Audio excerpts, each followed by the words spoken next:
আমরা আপনাদের কথা দিচ্ছি যে জুলাই সনদ এটা অক্ষরে অক্ষরে বাস্তবায়ন করা হবে।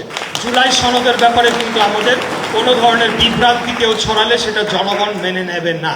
আমরা সেই সনদের একটা পার্টিসিপেন্ট ছিলাম, সিগনেটরি ছিল বাংলাদেশ জাতীয়তাবাদী দল বিএনপি। অবশ্যই আমরা এই সনদের প্রত্যেকটি দেয়া প্রতিশ্রুতি আমরা অক্ষরে অক্ষরে পালন করব।